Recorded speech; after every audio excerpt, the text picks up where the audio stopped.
비뇨기과 질환. 임상에서 비뇨기관 관련 증상을 가진 환자를 접할 수 있는 기회가 있습니다. 비뇨기과 질환 증상에 한해 침구 치료가 비뇨기과 관련 증상에 효과적임을 개인 임상 경험을 통해 알 수 있었습니다.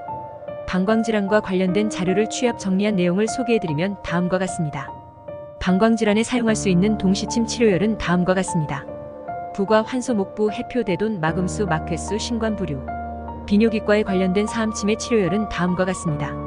사암침 소장정격, 방광정격, 신정격, 담정격 등등입니다.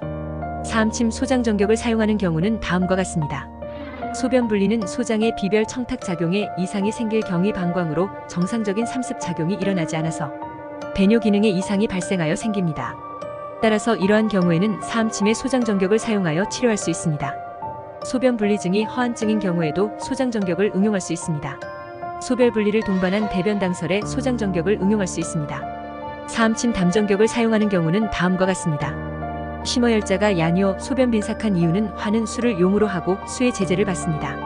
야간은 화가 약하고 수가 왕성한 시기이기 때문에 심장 즉 화가 살아남기 위해서는 수를 내보내야 합니다. 그래서 심장이 주관하는 소변으로 수를 내보내려고 합니다. 따라서 야뇨 빈삭하게 되는 것입니다.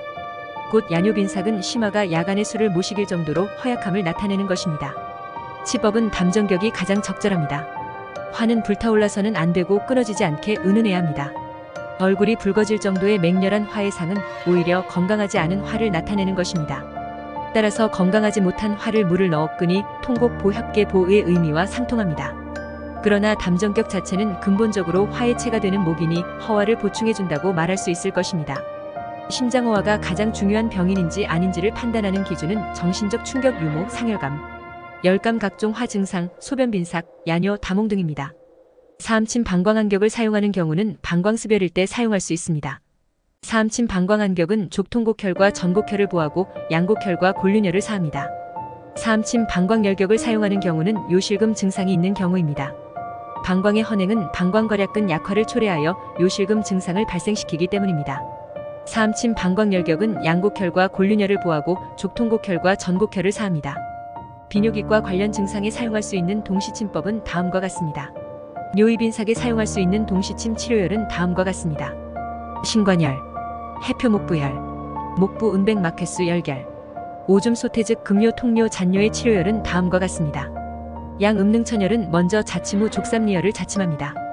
그리고 족태음 비경의 삼음교열 사하고 족태양 방광경의 족통곡혈을 보합니다. 소변이 시원치 않을 때는 동시침의 막회수열을 사용할 수 있습니다. 야뇨에는 신정격 목부 해표 신관 담열 신관 수곡 화주 야뇨열을 사용할 수 있습니다. 소변 실금에는 마금수 막회수 중백 하백 완순12 목부 해표 대돈 마금수 막회수열을 사용할 수 있습니다. 소변 불통에는 하사막 마금수 막회수 음능천 족삼리 후계 신맥 골륜열을 사용할 수 있습니다. 노인 요폐에는 하사막 마금수열을 사용할 수 있습니다. 소변 융폐에는 견중 운백하백 하사망열을 사용할 수 있습니다. 뇨단백에는 천왕신관 하사망 사마열을 사용할 수 있습니다. 방광질환과 관련된 질환을 위해 치료열들을 통하여 치료한 저의 개인 임상 경험을 소개해드리면 다음과 같습니다.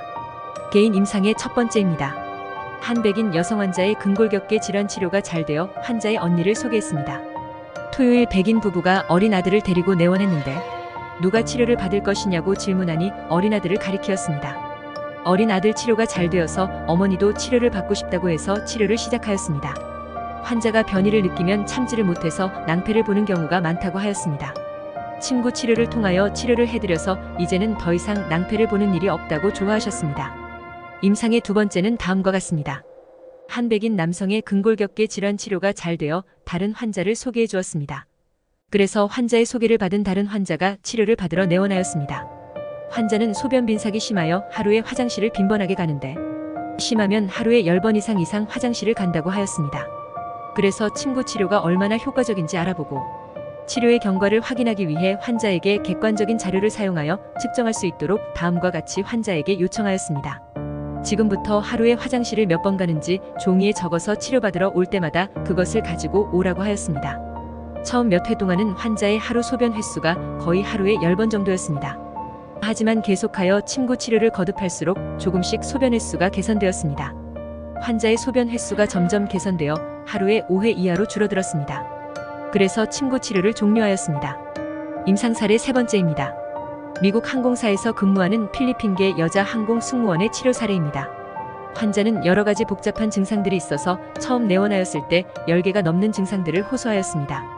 침구 치료를 통하여 많은 증상들이 개선되었습니다.